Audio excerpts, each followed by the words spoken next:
What's up, Brad Pack? I just almost dropped something. It was more of a visual gag, so if you're just listening to this, then you didn't get that. Which is very appropriate for today because one thing you will notice with today's conversation is there is no audio. Well, no, there is no video. Yeah, if there was no audio, then you wouldn't hear me say that. So stupid. There is no video. Because I forgot to tell Craig, hey, this will be a video podcast. So he was all ready with the audio, and we got no video. So that will be one thing that you will see that is different today. Also, some people have asked about the naming system because they're like, I don't understand. 007 was Neil, but is the first thing you put out is the second one. Nothing I do makes sense. There's your answer. But no, you're actually seeing our naming system. So Neil's was the 7th legit conversation that we recorded. Craig's, I believe, was the 2nd. So this is number 2. But we've been holding off until the appropriate time to put this out. And it feels right, especially after the conversation we had with Neil last week. If for no other reason, it's something that Craig says in our conversation today, and I'll let you have the surrounding conversation with it, but he talks about the difficulty of the rubber of our intentions meeting the road of the audience. And to me, that felt really, really appropriate, especially after the conversation we had with Neil, which if you haven't listened to, you should, because of the aftermath, the wake that the good ship Last of Us Part 2 left, and the difference between the rubber of our intentions meeting the road of the audience. This is a great conversation that I've been very hungry to have with Craig as someone who has admired his work for some time. And I'm grateful for not only Twitter for bringing us together, but also that he's at the helm of the HBO adaptation for The Last of Us, because he's a true fan, as you'll hear in our conversation. He is also someone who is a fierce writer and someone that I admire greatly for his perspective on writing. So if you're a writer, key into what he's talking about, especially with the creative process. Yeah. Anyway, I'll shut up. This is our conversation with Craig Mazin. Let's get into it.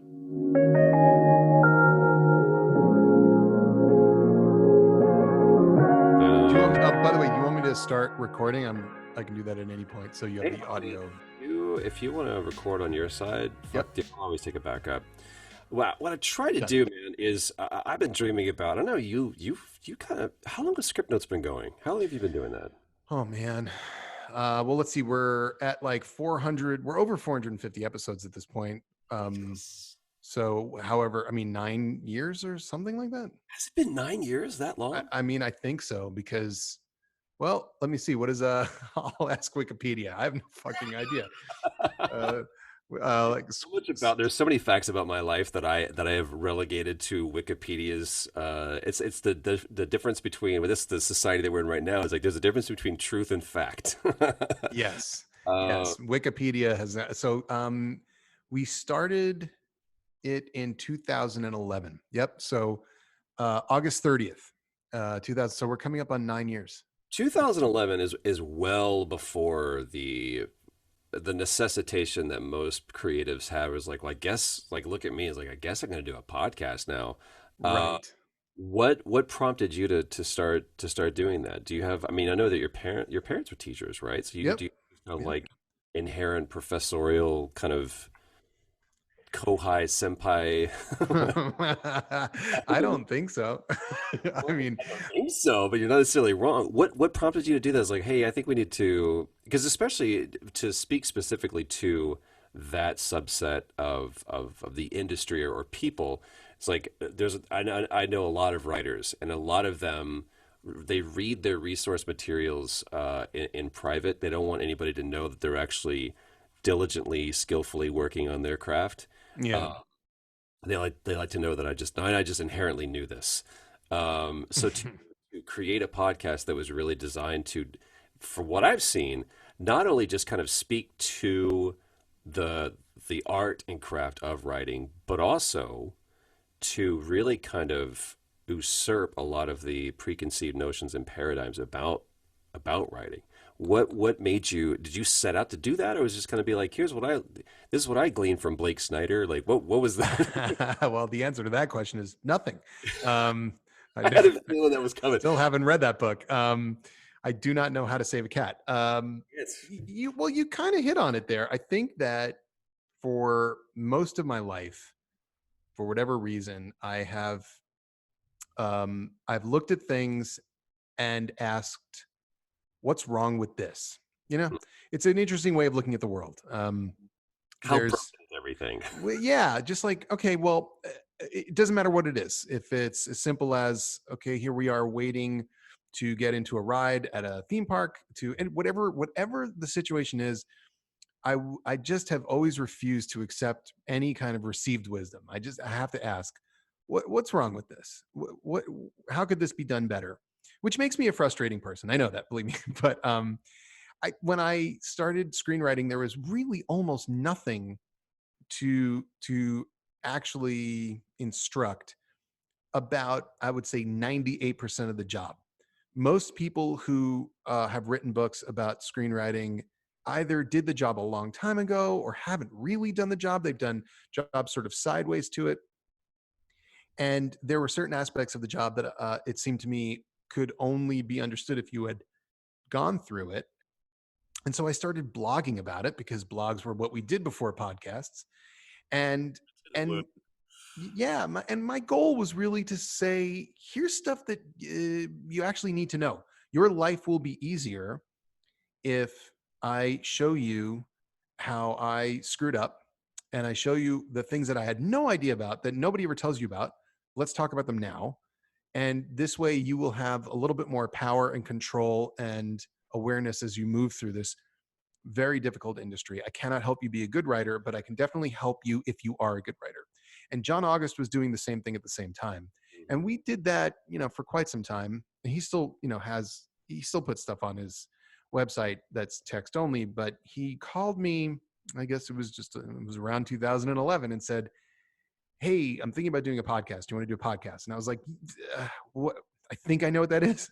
And he told me, and I was like, "Oh, okay, hold on. You're saying I don't have to write anything anymore?" Yes. Got it. Done. In. Great. I don't have to write articles about writing. I can just talk. Fantastic. You understand the irony of that statement, though. Of course. Well, but writing is, it's hard. So what starts happening is at first you're excited, and that is my main mode of expression, is through fingers on keyboard. But after a day of writing, you suddenly go, oh God, that's right. I owe my blog an article. Oh, I know what to do. Oh, I have to write it. And it just, over time, there's only so many words you can type. What's interesting to me is I always try to find a way that I can relate. And for some reason, I always find a tendency to relate back to music, which is vocationally not what I do. Um, but it's what I thought I was going to set out to do. Right. And I have a lot of friends who are incredibly talented musicians, and they're vocational musicians. By and large, they're sidemen. So like they're playing for big bands, and they play keys for this guy, and they play guitar for this artist, Right. But what they are constantly clamoring to do, and I've been reading a lot about this. Like right now, I'm in, I don't know if philosophy wise where you're at, or if these maybe resource materials you've got into, but I've been doing a lot of reading about Seneca, and Seneca is very, most Stoics talk about the perturbations of life, and how the goal that we think that we're actually chasing is not the actual goal. But Seneca is very like ambitiously, loudly going on about people who their jobs have kind of taken over, and is like, you find me a successful person, and I will show you someone who just craves leisure and is trying so much to just kind of like, I've forgotten why I've made this thing. And Yeah. we're jumping ahead a little bit, but even Neil Druckmann talks about his teacher, his professor at Carnegie Mellon, who wrote a book about making games, said you need to understand, if you're in this class to make games, your game that you will make is the making of games, not the actual game that you will make.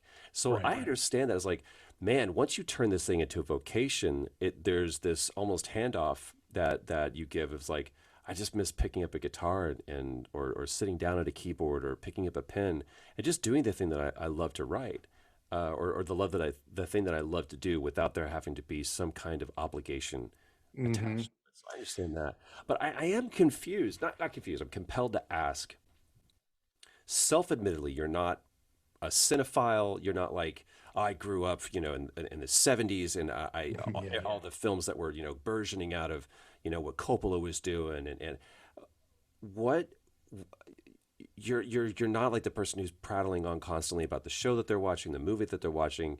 By and large, you read nonfiction if you're reading anything. This is just all the stuff that I've Yep. learned about.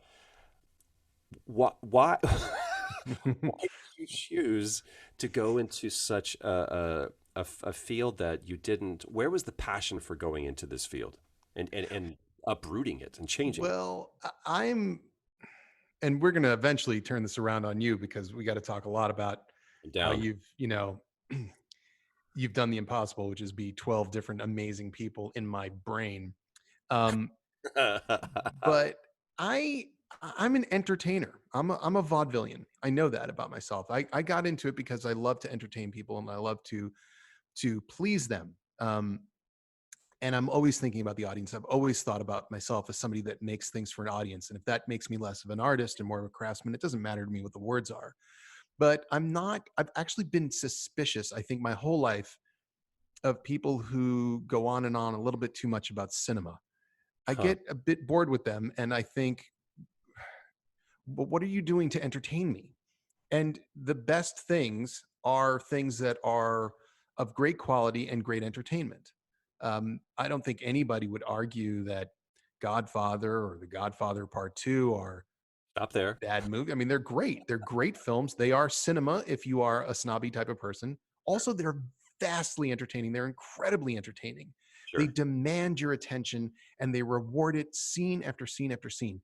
That's my kind of achievement. Meaning not that I've achieved that, but rather that's the kind of cinematic achievement I appreciate. So I've never been um one to kind of enjoy the chin stroking. Ah, yes, I can see. I don't mind it. It's not like I haven't. I don't walk out of Fellini movies going garbage. I don't do that. But I love being entertained. Mm. So um, I do. I believe me. I've seen lots and lots of movies. I watch television. I enjoy being entertained. But there's probably a reason that if I have a choice, I will spend my leisure time playing games, video games, than I would watch something because I do enjoy the interactive aspect of it. I like to be involved. Can you define for you what being entertained means? What that actually looks like? Because I feel it's important because you think about, again, there's a juxtaposition between what you like to do and then by and large what most people are going to know you for, which is something that I wouldn't look back at Chernobyl and go, wow, it was entertaining.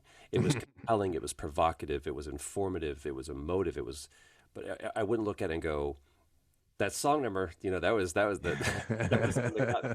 So for you, define for me what is entertainment, what is entertaining. Well, I think of the word in less of a frivolous way. I think of it as in the same form of I would like you to entertain this notion or this idea, meaning I want you to become invested in what is going to happen next.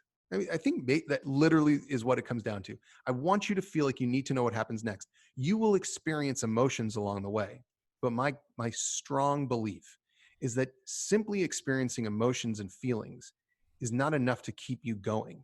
You need to also know what is going to happen next. And so I am most entertained when there is an intersection of um, feeling, usually demonstrated through relationship that has relevance to me and the human condition, on top of a narrative that requires me to keep watching. I want to know what's going to happen next. That's what the best stuff does. Um, and that's what entertains me.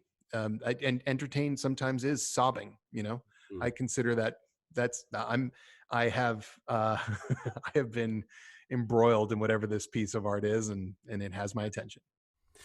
I we're kind of meandering through this, and I love it because that's kind of how conversations of that I have typically are rooted deeply, as weird as it's going to sound, in tangents, and I just kind of what you say pings something in my brain, and that's what I love about this. It's less of a it's just discourse. It's a conversation. Yeah. The as of late circumstances, and this will tie us together. I had an exchange with someone on social media talking about how they had felt that The Last of Us Part 2, but they had not played, right? According to rumors and speculation, was letting them down. Yes. Because there was this unspoken, unagreed to commerce that it was to entertain them, and that specifically was their issue. Was that in the context of this world right now, the reason why we turn to games, turn to film, turn to TV, turn to whatever, podcast, is for them to be points of exit, and they're points of egress for us to escape this life and the horrors and everything that we're experiencing right now. Do you? That's why I push against or question the definition of entertainment is how, as a writer, do you craft your interpretation, your definition of entertainment, and the desire that you have as a writer, going, I want you to engage with this. I want you to entertain this with your mind. But how do you set those expectations as a writer, saying, I don't know if you're going to laugh. I don't know if you're going to cry. I don't know if you're going to sob. Or do you write it as such of going, in order for me to engage you in this material, I need to craft something that I believe, because I engage with it emotively. Hopefully you will engage with it on an emotional level as well. How do you try to get the audience to see your worldview, to understand your human condition? All right, well, let's unpack that one. Well, for starters, anybody that is reacting to some kind of summary or leaked description of a piece of art that they haven't experienced does not yet know if it's let them down or not. I've been playing it, and I will tell you, it has not let me down. I was going to ask. I've got my code, and Neil sent it to me, and not to interrupt, I apologize. No, go for it. I was sat here, and I'm actually looking at it in my inbox right now, and he goes, "It's time." And I had a conversation with some other people before for a little bit of promotional stuff for the game, and I said, right now it's Schrodinger's cat. It's not that I'm afraid of that it will be bad, but I have, for the last 6 years, I've been operating on faith, belief, and trust that it will be good. And there's this weird hesitation that I have to surrender what has sustained me for 6 years and exchange that for the knowledge that it's good. I think it was it Dostoevsky who said, if presented the option between Jesus and the Christ, I will choose Jesus. And I was like, man, what a revealing thing to say. It's like, I would much rather have the version of this great thing rather than what the actual truth is. Again, it's fact versus truth. Yeah. So I'm sitting here, and every time someone goes, "Oh man, I'm playing it right now," like even Ashley just texted me. She was like, "Man, oh man," I'm like, "Don't." Well, this is the hard part, right?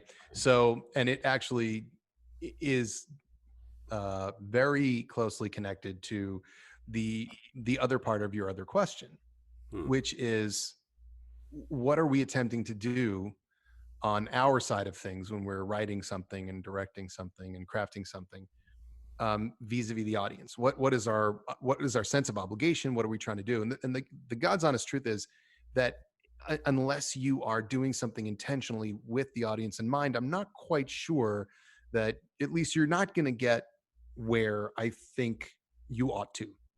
I think when you look at great filmmakers,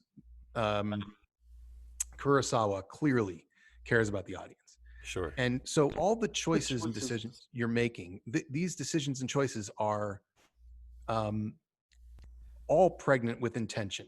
You are so there's theory of mind is this idea in psychology that we can imagine what it's like to be you. It's an essential part of being human. So what I do is I go, okay, what I can walk through this, right? Even now, before I say things, I can think, well, if I say this, how do I think Troy would feel? And then I can imagine myself as you Hmm. and not as me and have a different experience. That's essentially what we do. That's kind of what we're doing all the time. And yes, sometimes that experience is to make you feel a certain kind of pain or fear in order to get you to some greater understanding or insight. Not everything is for everybody at every time. I just like food or music. Sometimes you just want Iron Maiden in your ears. You need it. And sometimes you want Neil Young. And sometimes you want Fiona Apple. We're allowed to want different things at different times. And the beautiful part about this stuff is it's waiting. So if somebody, I mean, I can't tell you how many people have like, dude, I can't do it right now. I can't watch Chernobyl right now. Mm. No problem. You watch it when you want to. It's there, and when you're in the mood, hopefully one day you'll be in the mood and you can watch it. So this is all very intentional. It's very thoughtful. Um, and uh, you know, I I think the hard part for us is when the rubber of our intentions meets the road of the audience, which is what you're talking about. Because Lindsay Duran, who's a wonderful producer, has always said to me, the feeling she has when she's worked with a writer to get a script right where they want it to be is that when they're done with it, what all she wants to do is just encase it in lucite and put it on a shelf and let nobody see it. Todd Phillips, who I worked with on a bunch of movies, he said to me, all I want to do when a movie's done is never show it to anybody, because it's like exposing wine to the air. It's now a different thing. Instead of being yours, it's officially ours. And everybody's feelings, which is what it was designed to invoke, will now come waving back into your face. It's no longer the thing you did for 6 years. It's now the thing they experienced. And that's all it's going to be in the world, is what they experienced. So you have to essentially mourn the loss of the thing that was privately yours. And that's hard. It's really hard to let them go, especially when sometimes you let them go and everybody goes, oh, I hate it. It's like that can happen. It happens to me all the time. And now, do I think that's going to happen with this game? Hell no. It's gorgeous, and Bold it's going to statement. be, yeah, no, it's gorgeous. It's going to be received as it should. It's a beautiful work of art, and that's like, I mean, I'm not crazy. I know what good is, and because I'm a fan of The Last of Us, I also know what good Last of Us is, as opposed to what I would imagine would be bad Last of Us. This is good Last of Us. It really is. How did you come to you sound like you came up, did you play games growing up? Was Yeah. that something that came to you? Okay. Yeah. Um, what, oh my gosh, we could get into that whole Pandora's box as well. What what were you thinking when, What when were you? you played through, kind of set the stage for me when you're playing through The Last of Us? Did you play when Mhm. it came out, or were you after, or did you Yeah. come into it earlier? Okay, so you're No, playing it not the remastered version. I played the OG Last of day and Us. date. Yeah. Where were you at in your life? How did that shape? Did it have any impact? I mean, obviously you liked it, and now you're inextricably tied to what will be an evolution of it. But how Mm. did it impact you? How did playing that game lead to this? Well, I had right around then, because Last of Us comes out in 2012, Wow. correct? Yeah, Yeah. Okay. So, or 2013, sorry, 2013. 2000. Yeah, June 2013. So in kind of the 3 years, 4 years prior to that, video games, in my opinion, started to become something else. They were expanding both in their ability to tell stories, but also the way they were telling stories. There were a number of games that were starting to challenge you, where instead of saying, look, this is just game stuff, we're now going to be doing these other things. And experiencing different kinds of stories inside of games. So by the time The Last of Us comes along, I'd already played through a Fallout and an Oblivion and a Skyrim. Oof. And my mind was sort of set on this thing of, this is what these games are. It's these massive worlds. Grand Theft Auto 4 was before 2013, I'm pretty sure. So like, Yeah. so I experienced these massive games, and kind of just had fallen in love with this sort of mission-based open world, Batman, right? Arkham Arkham City. City. So then along comes The Last of Us, and what I what I kind of moved towards it was because it was not that. It seemed like what it was an escape from that kind of thing, and rather it was this very traditional story. It wasn't going to be, it's a game, but it really felt for the first time like I was playing a story that was intimate and was literature, essentially. Hmm. That the game wasn't going to, and in that regard, I think the closest relative to it contemporarily was BioShock. Um, and you show up in every single one of these games. It's unbelievable. But BioShock and The Last of Us, I think, were where games said, we're actually going to be literature. And your experience playing them is not going to get in our way of telling a cohesive story that is authored. We are not here to let you wander around and play Dungeons and Dragons, which I love playing, but that's a different experience, right? Like I love that open world, make your own story aspect, but sometimes I want someone to tell me an expert story. And that's kind of where I was when I played The Last of Us. And more than any game ever, it made me feel things. It may be the only video game that has truly made me feel strong things. I mean, I've had moments of feeling in video games, of course, but The Last of Us sticks with you in your mind in a way you don't even understand until time has gone by and you realize you're still thinking about it.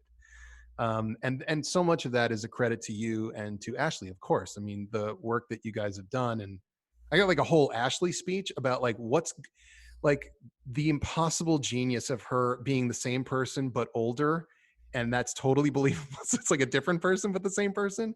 Totally. Holy cajoli, she's good. I mean, like, so anyway, you guys all together, you and Neil and Ashley and everybody that was involved, just made something very different and very special and very beautiful. And I mean, I'm telling you, Troy, like for years, I was like pressed up against a store window, like looking in, thinking, oh man, if only I could get my hands on that thing, and thinking they're never going to let me in there. And Can you talk about that? I mean, yeah, sure. I how did mean, that happen? Like what? well, look, listen, you're an actor and I'm a writer primarily. That's primarily what we do. It's not all of what we are, but in the business, you're known as an actor and I'm known as a writer. Right. And a lot of what happens, as you know, is they go, well, what's he done? Well, this is what he's done. So do more of the thing that you do, right? Mm-hmm. And in writing, it's particularly pernicious because it takes a long time to do the thing that they ask you to do. Whereas at least with acting, you can kind of like bop around. You could do 3, 4. I mean, you probably have had years where you've done what, 20 different roles, Yeah. which is amazing. That opportunity to kind of show this broad spectrum is incredible. For us, it's a little harder because it's slower. And mostly they just keep coming back saying, give me the thing that we like. Mm-hmm. And you have a family to support and you have a job to do. But you also, then there's this kind of mournfulness where you think, well, there's a guy out there who's a genius named Neil Druckmann, and he's not letting me anywhere near any of this stuff. And I don't blame him. I don't blame him. I don't. And he would not, I mean, there's no way, right? And before I did Chernobyl, I got a call about, it was sort of like, hey, we represent all these Sony PlayStation properties and we're looking to turn them into television or movies. What do you think? And I looked through this whole long list and I went, The Last of Us isn't on there. And they're like, yeah, no, that one, you can't have that one. I was like, well, then At the no. time, it was already held up Yeah. with the film rights. Sure. Correct. Exactly. And so Neil was working on a film, which, in my personal opinion, and I said at the time, like, by the way, it's not a movie, it's a series. It's too big. And then we did Chernobyl and they came back to me and it was like a bigger list, but still I was like, Where's The Last of Us? That's the only one I care about. And they're like, well, you know, that thing may actually now be free. And I'm like, but it's not a movie. It's not a movie. It's a TV show. And at that point, I was like, if they do let me into the candy store, I need to know that I'm coming in there with a point of view, which is this is how to do it right. Let's just daydream for a second. Yeah. Let's say that they came to you and they said, it's a movie. Mm-hmm. No, I pass. Because here's the thing. There are things that I appreciate, but I have no problem squishing into a movie and sort of saying, look, it's hey, you like this, you like this. Some properties you can do that to it. Look, I wrote an adaptation of Borderlands into a film script. Borderlands is adaptable into a movie because of the nature of that narrative. You can do it. The Last of Us isn't, because so much of what the experience of The Last of Us is based on time and silence and intimacy. It is the only thing of value in The Last of Us turns out to be the most important thing of value you can provide, which is a relationship. It's not monsters. I don't care about monsters. Never cared. Relationship. And the relationship is the product of time. So the show, it has to be a show. It just as The Last of Us has to be the length it is. The plot would overwhelm everything if all you have is 2 hours to tell that story. You just wouldn't. Everything. There'd be no. Yeah. It would be boiled down to this kind of gooey essence, and it wouldn't be any fun or beautiful. It would just be strong guy and scared girl and bang bang and we did it. It's not possible. It's interesting. I think back to when we first when it first came out, and you mentioned games were now doing literature essentially. And it was like someone said, "Look, Cormac McCarthy made a game," and it had that kind of. And people reference The Road a lot in it because there's just that kind of that is literature as a escort mission kind of feel.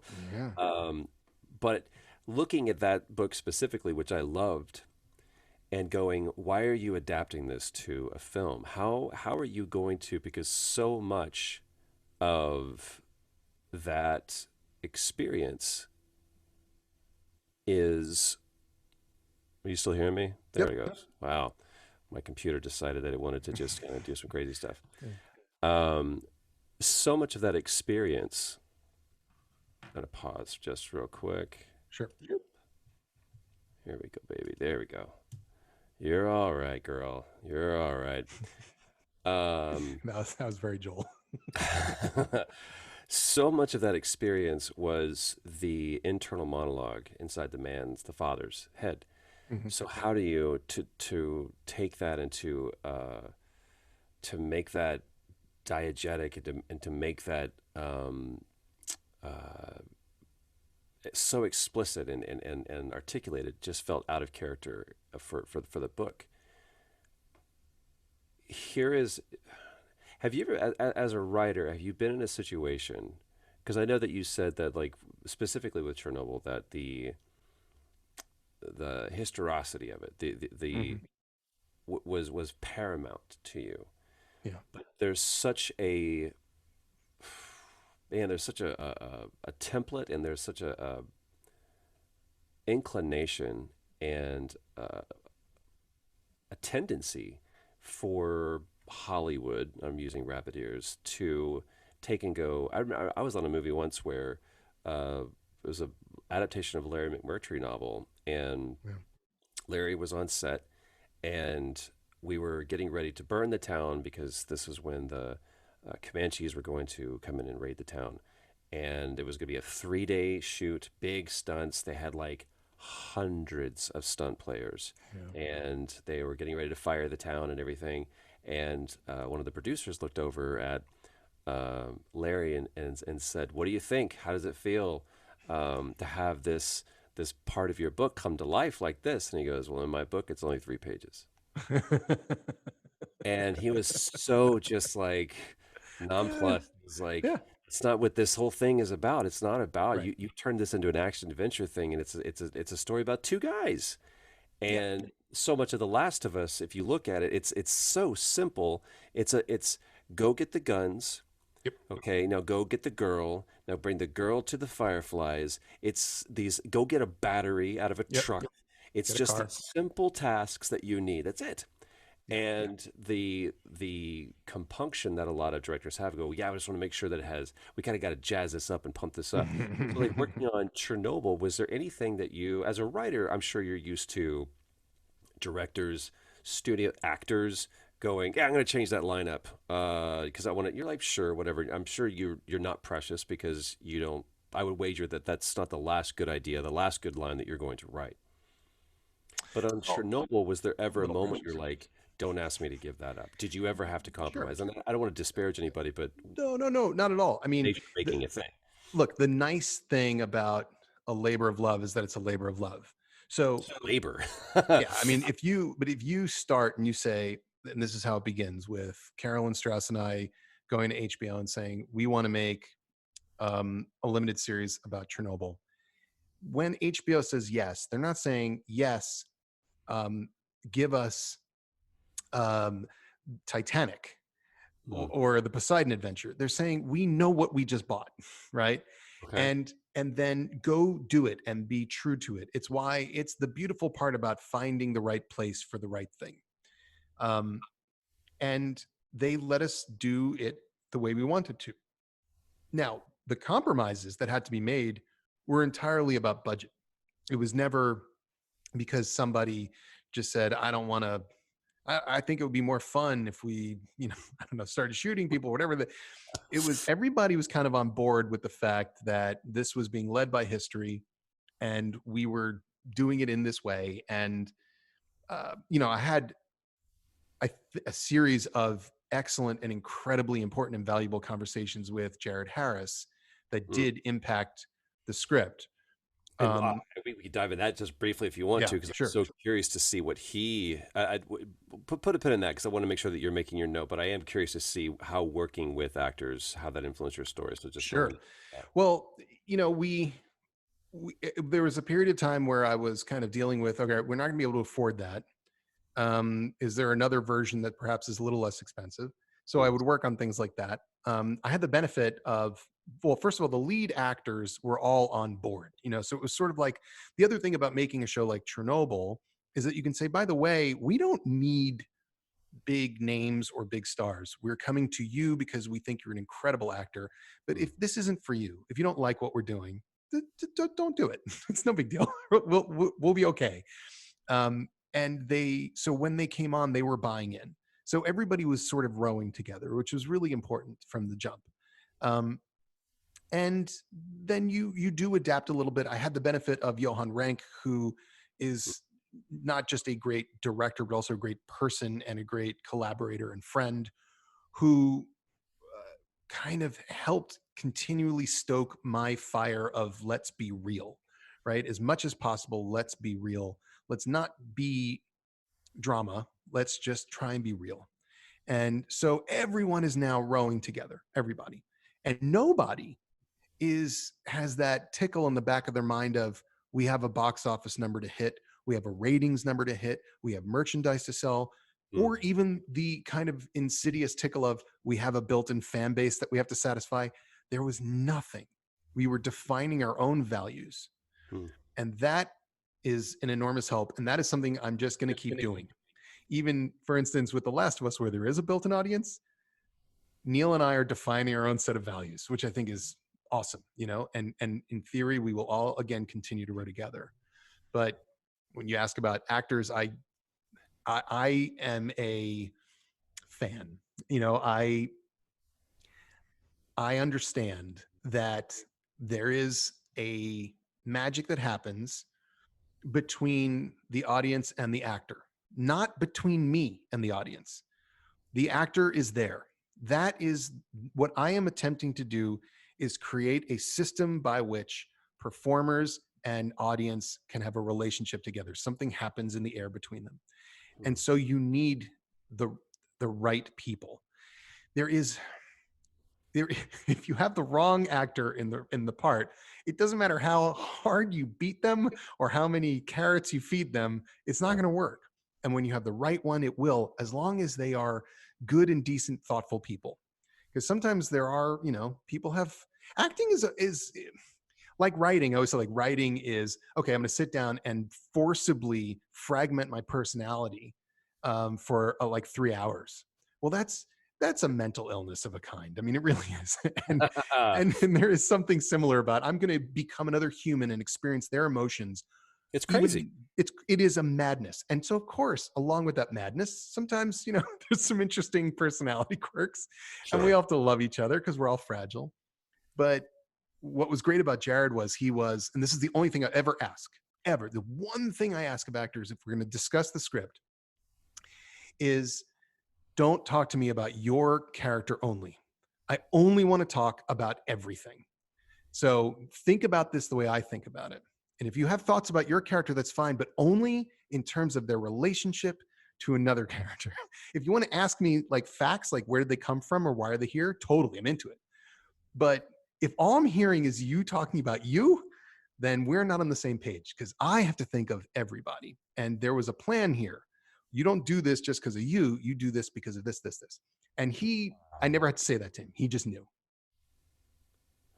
Man, you're blowing my mind a little bit, because typically on set, if a director comes up and says, the last thing that any actor that's going to come up to the director and go, "Hey, I really think that what she's doing." First of all, that's an actor that really wants to direct, Right.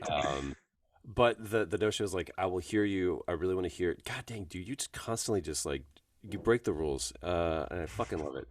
But the fact that you say, "Listen," most directors would say, "Talk to me about your character, but don't talk to me about everything else." Well, that's directors. See, that's so like on the day, I get that, right? Sure, but even still, I feel like there's this stay in your lane. Yeah, But not for me. you, what that does for me, like I put us into a situation where it's like, all right, what would it look like if I came into and I had this thing? You're like, hey man, I need you to think about everything.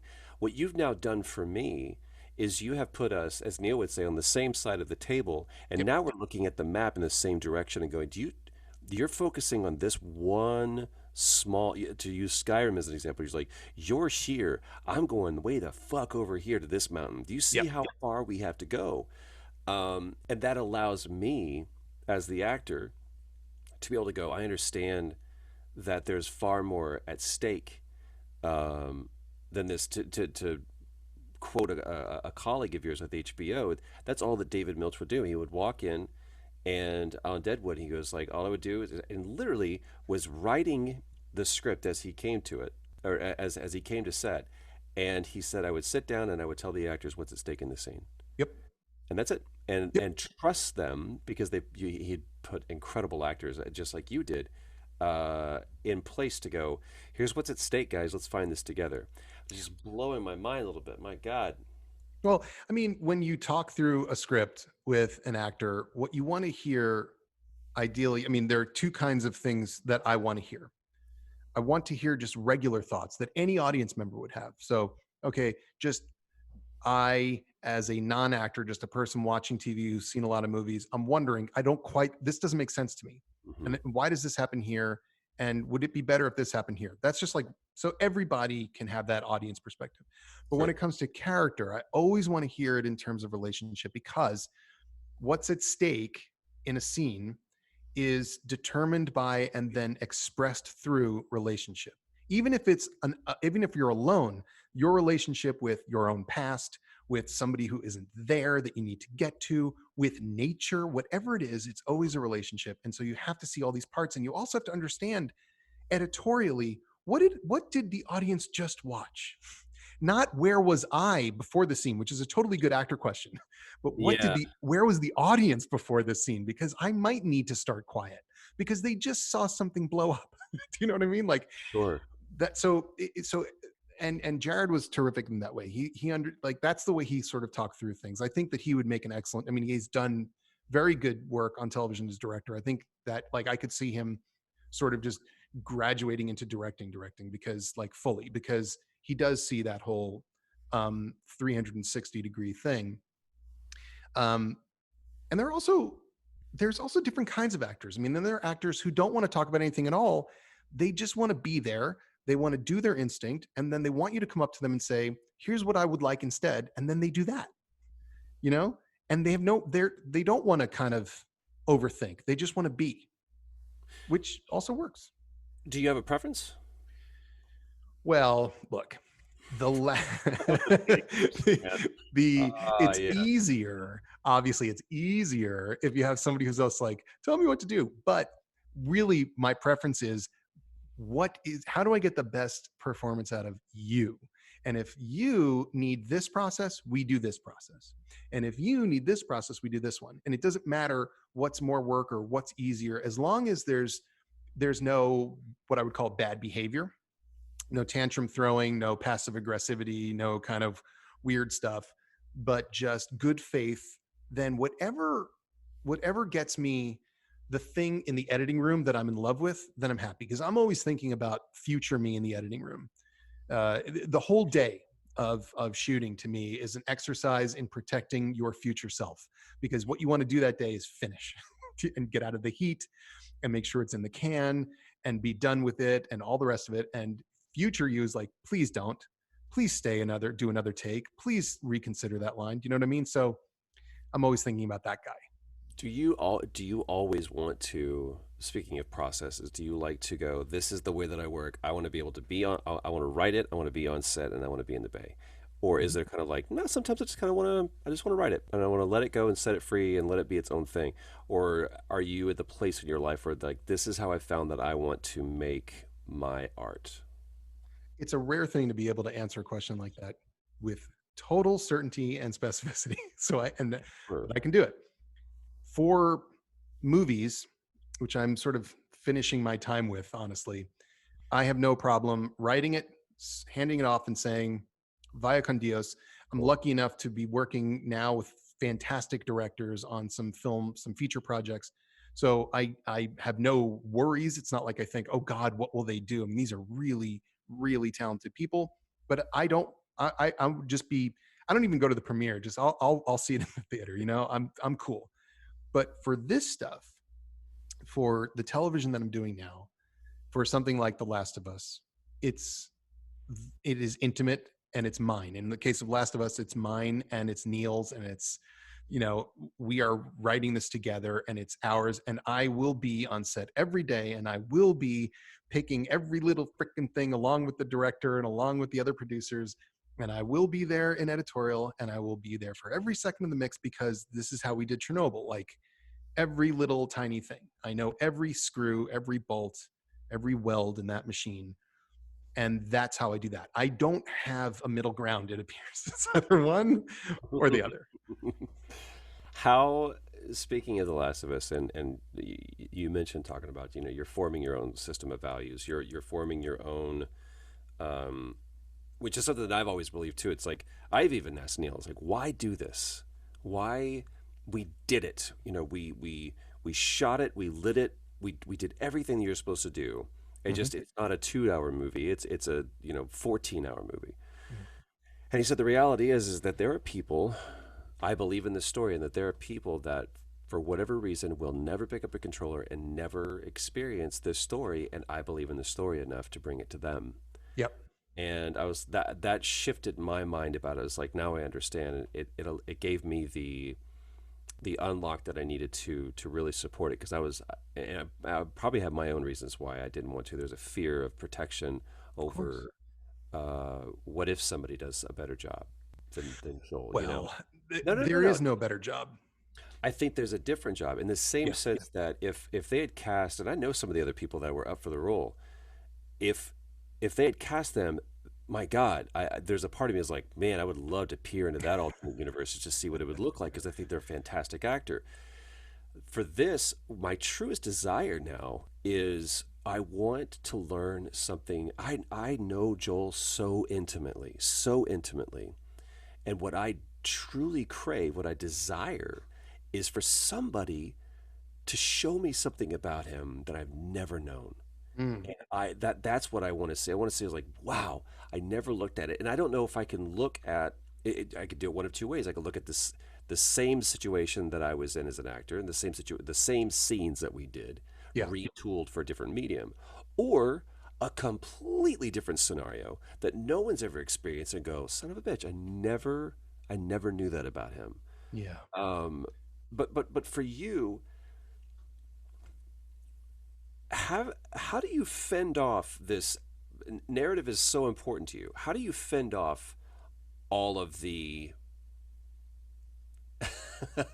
the tertiary loud din of either social media or just the unspoken knowledge that there is this rabid fan base that will quickly they'll turn on you Yeah. if they sense the fact that it's not exactly what they want. How do you, when you're developing this new version, this new system, how do you quiet those minds? How do you focus only on the narrative that you're trying to tell? Well, it's tricky because you have a certain insight into what it means to see something that is different and not diminishing. You understand that if somebody takes a book like a Larry McMurtry novel and they turn it into a television show, the book is still there. It doesn't change. I mean, you've played the Joker. Right. Before you play the Joker, other people played the Joker. Right. Your Joker doesn't make Mark Hamill's Joker go away. They're both there. Sure. Right. You know, and they're different, and it's fascinating to see them both, and they're additive as far as I'm concerned. I love that. I find it fascinating. And now we have different Jokers on screen. Heath Ledger's Joker has not been blown away by Joaquin Phoenix's Joker. They exist together. Right. What happens for a lot of fans is it's the cost of success. You an artist, and in this case we're talking about Neil and you and Ashley, create such an emotional response in people that they express their love through a kind of fear, which interestingly is exactly how Joel expresses love also. So it's a fascinating thing. And just like Joel, sometimes that fear born of love can be destructive. It can lead to bad decisions. And when people react sometimes, I think what we're seeing is an expression of love. It's coming out sometimes in the very ugly ways. But what they're saying is, don't hurt the thing I love. And I understand that. I completely understand that.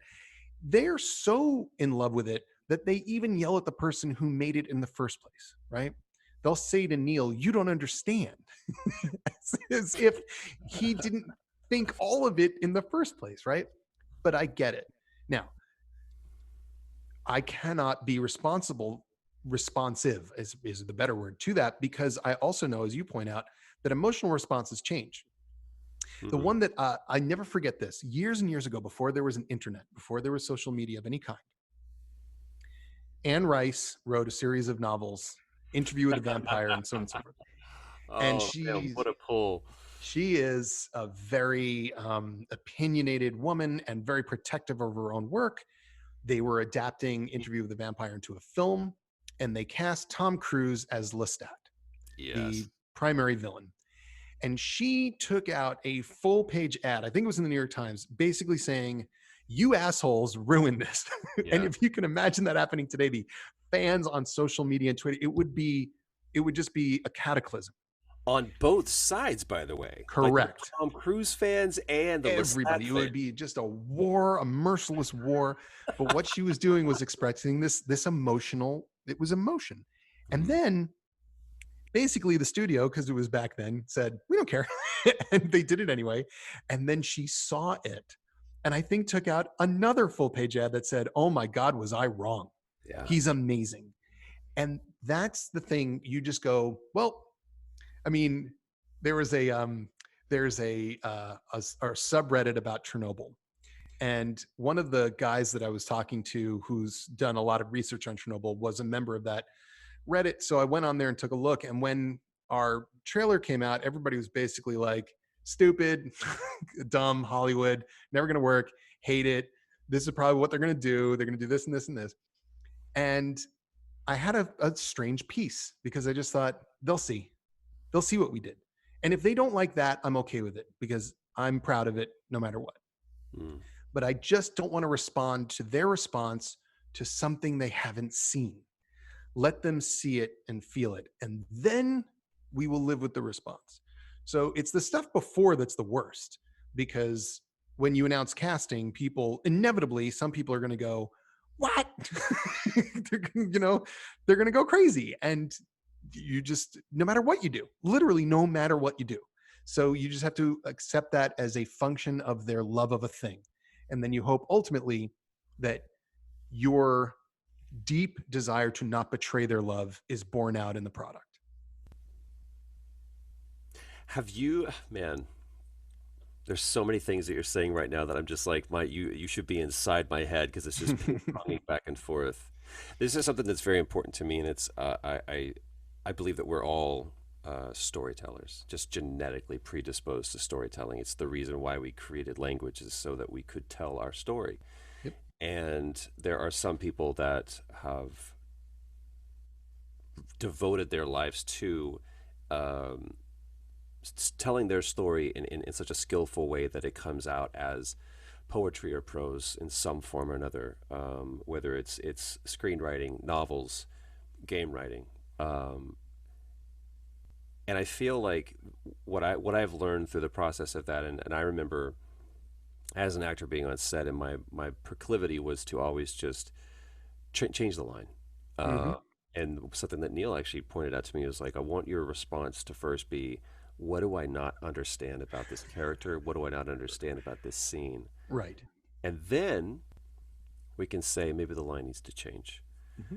And that was a huge unlock for me. But what I realized that I did for the longest time was that I completely, and it specifically was on Second Son, infamous Second Son, when I had all these great ideas when we would come to set to shoot. We were rehearsing and then shooting the scenes, and I had all these great ideas because I had sat with my plethora of experience and years of studying of and had an idea. And it wasn't until after we had finished that game that I got to do a post-mortem with Brian Fleming, as the studio head, and he goes, man, you're a very powerful force. And I said, thank you. He goes, it's not a compliment. Oh.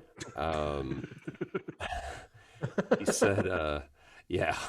He said, where you are trying to enact change is too far down the river. There's blood on the pages that we have handed to you. And he was absolutely right. And so what I finally realized is that I haven't sat down and looked at a blank white page and a blinking cursor and written fade in. Yeah. And I don't consider myself a writer, but I do enjoy writing. And I've found a joy in that activity. And because of that, I have found an appreciation for those that is their job, that is their passion, that is their skill. And what I find that it is that I change less of the line. Yeah. But born out of that is this notion that because we are all storytellers, what I believe is to be most important is that our narrative, just like you're saying, when you're creating this new version, this continuation of the story of The Last of Us, whatever it's going to look like, the narrative that you're telling, your narrative has to be the strongest one compared to all of the other people, even the fans that support this, because this is the story that you're telling.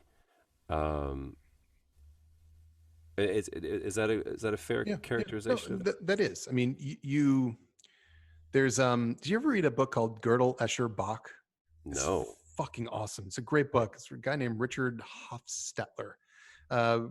Written, I think, I want to say in the early 80s or maybe late 70s.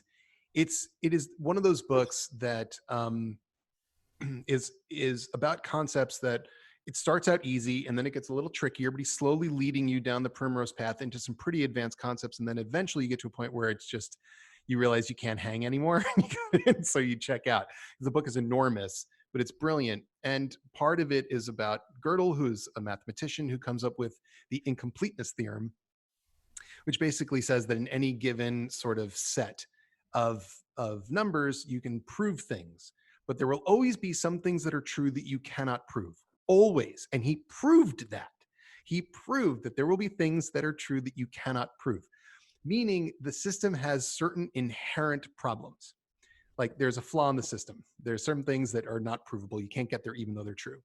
And when I think about how we make things, I think that's also true for us. It is, you can't get all the things that people love if you don't also allow yourself to express some of the things they don't. It is so much more important to have something that is flawed unto itself than to have something with no flaws, but also all of the positives are different people's positives. Then it doesn't matter. There is no unity, right? I mean, I watch Tarantino movies. In every single Tarantino movie, there's at least something where I'm like, what?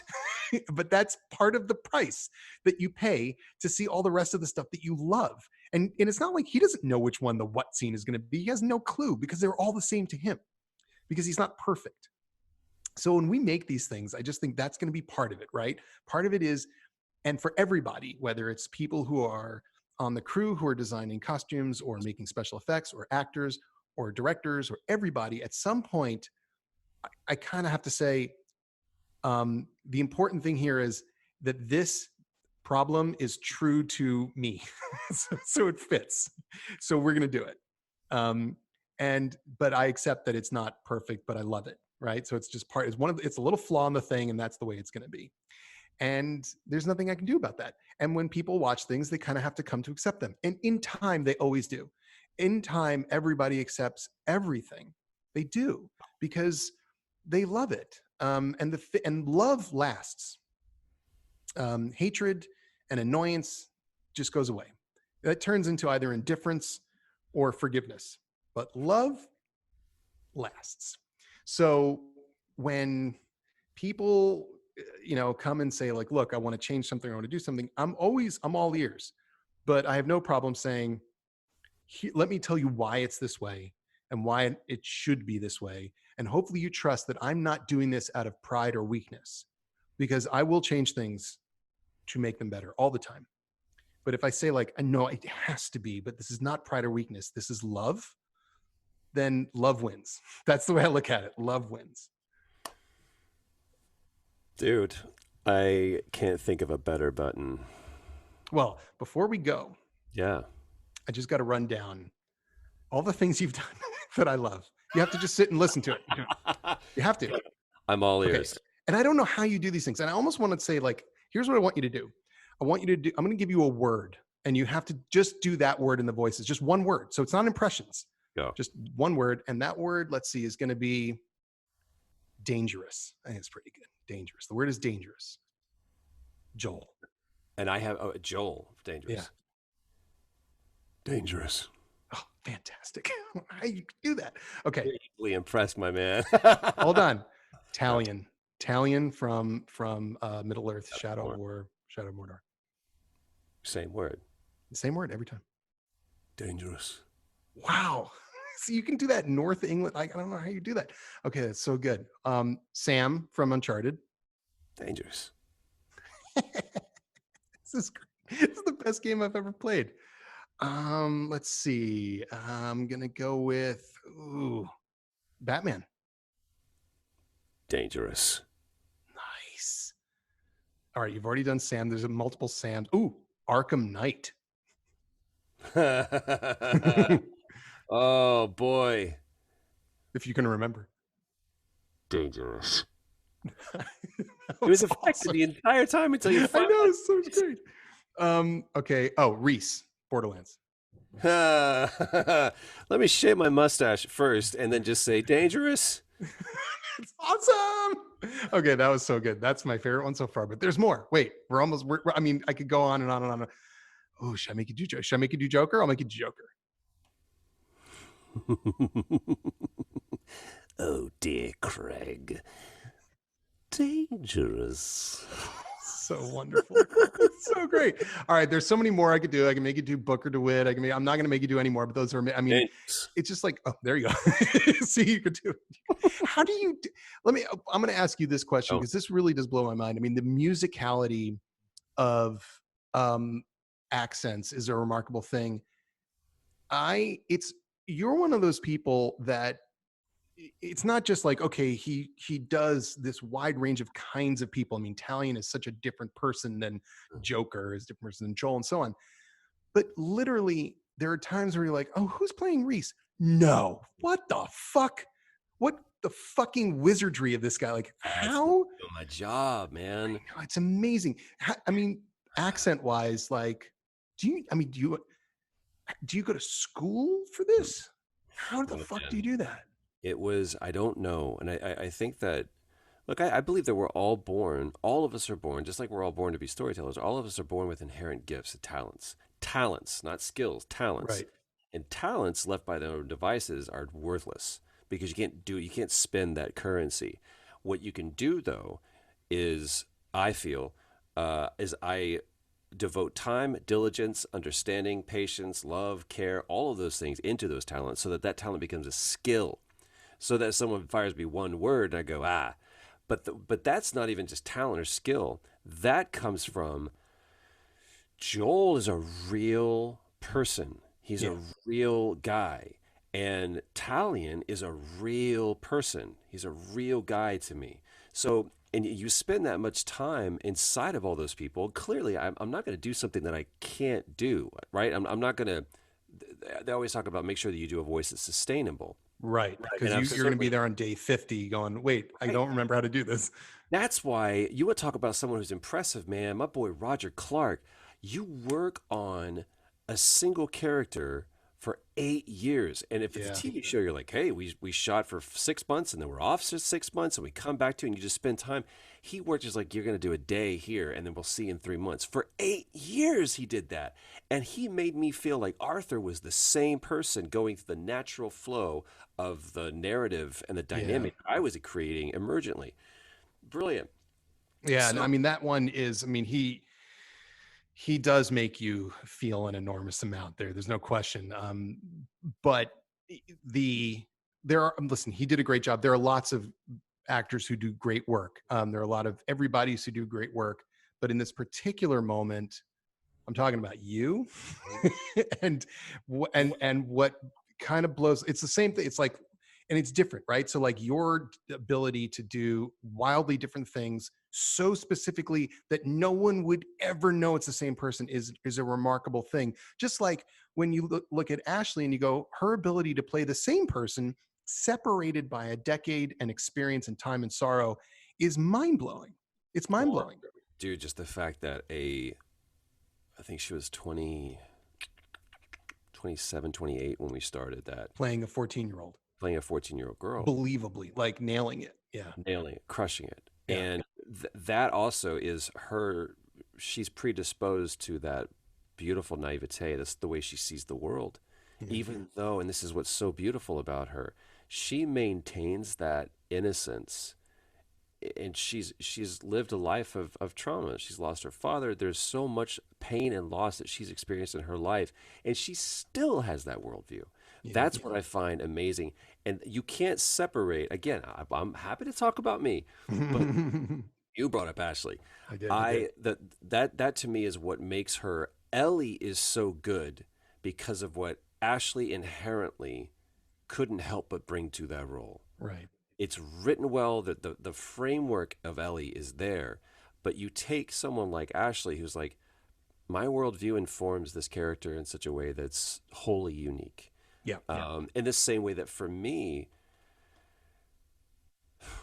Joel part one is so different than Joel in part two because of the life experience that I had between the day that we wrapped and the day that we went back on set to shoot. Yeah. And it's not just the character that was written. It's like, man, just my worldview of that changed. The difference between the Joel that walked back onto set, even though chronologically the scenes we may have shot would have been, well, not before, but after Sarah's death, man, I became a different person. I was like, Yeah. and even on Uncharted 4, Neil was still telling me do less. Right. So this is just a process of growing, but those are all people that I have jumped into their minds and psyches at one point and for some, a long range of time. So whenever someone says, "Can you do that character?" It's like I was them, Right. for Right. for the longest You time. lived inside. But that's why I listen to actors like the thing about lines is Hmm. the line represents my intention. And oftentimes it has been thought very carefully through. So I do want the actor to try the line, but I'm listening to what the actor is doing. I'm watching them, because the best thing is when you write a line with intention and purpose and an imagination of what it would sound like and why. And a great actor does that line wildly different than you expected. And it finally is a thing. It's like, great. Now I put A and B together and here comes magic. It's just like, in my mind, I did not think about the way Jared Harris does this speech at the end of Chernobyl about, lies and incurring a debt to the truth. That's not really how it was in my head, but watching it, I was like, oh, thank God. Thank God. My eyes, if you were just listening, got what? Well, because it's never like that. My God damn it. In my mind, I'm imagining you sitting there and going, yes. Oh, that's exactly. He did it. No. It was better. That's the thing. It was better. Because here's the thing. When everything that I'm doing in my mind is like, it's limited by my mind. Because remember, I'm not there, right? I haven't even seen the inside of that room. I don't know what it smells like. I don't know what he's going to wear. I don't know where the camera is. So there's a certain kind of distortion of time and space when we're writing. And when you're there in the moment, you have to listen to what they're doing, because sometimes that's how you know the line works. Okay, then inversely, has there ever been a time when you were like, this is going to fucking slay? And it's it's not them. Like you have an actor like Jared Harris, you're like, oh my God. That line. Instantly. Yeah. There are times where I look at it, I'll know even in rehearsal. By the way, I'll almost know in the back of my head anyway, but you're looking at it in rehearsal and you're like, yep, okay. No, don't even try. Do not say that word out loud. Don't want you to pull a hammy trying to make that work. Let me go over here. Because now I know what it needs to be, because I see you and I see your face and I can feel it. We did actually that whole trial sequence. We came in on the Sunday. I think Emily was out of town, so she was coming in, I think, the next day, but on like a Sunday before we shot, we went into the production office with Stellan and Jared, and we just walked through it and did it over and over. And Stellan in particular is very iterative. He likes to do it over and over and over and over and over and over and over, which is also in and of itself fascinating, because he is hewing directly to the lines, but he's finding his way through them. Was there no fear that there was, like, again, what we call it Dominican Republic, you get diminishing returns, you just start going like, oh, no, now it's lost its magic and it's lost its, I'm so used to saying that, but you're saying that he is the one that will find it as he goes. Every actor is different. It's one of the reasons why you need to know, when you're working with actors, you need to get a sense quickly of whether they should be, if you have a choice of which direction to shoot, whether you want to go second or first with them. Because some actors really are, it's like, Jared is very much, I have prepared, I am ready, unleash me so it can happen. Do not keep me like on ice, like a boxer. Send me in the ring, let me do it. Whereas Stellan is very much like waves upon the shore, like over and over and over, and then suddenly he's like, "That's it," and you're all I was like, "Yep, that was it. That's it. That was the one."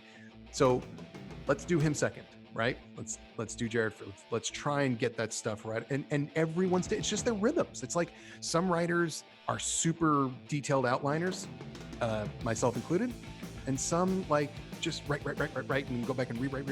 They don't plan. They just go. These are our fingerprints, our creative fingerprints.